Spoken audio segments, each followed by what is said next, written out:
I don't think there's any locker room clashes from what I'm hearing, but it is going to be LeBron being the voice of that locker room. Those younger guys are certainly going to listen to what he says. You listen anytime a three-time NBA champion comes into the locker room, especially you're talking about one of the greatest players of all time.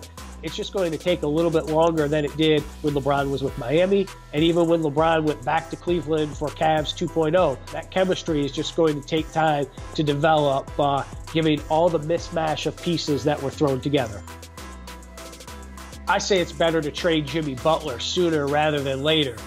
He did not play in the most recent game in which Derrick Rose had 50 points, and that's a career high for Derrick Rose. You just gave Karl Anthony Towns that huge 5-year, $190 million extension as the centerpiece of your franchise. You want him to be happy.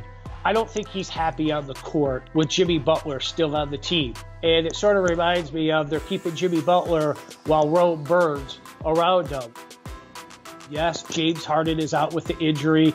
Chris Paul missed his 2 games from that suspension in the fight with the Los Angeles Lakers. But I think the bigger issues are, one, weaving in Carmelo Anthony and the loss of 2 players, Trevor Ariza and Luke Richard Bahamute, who left in the offseason.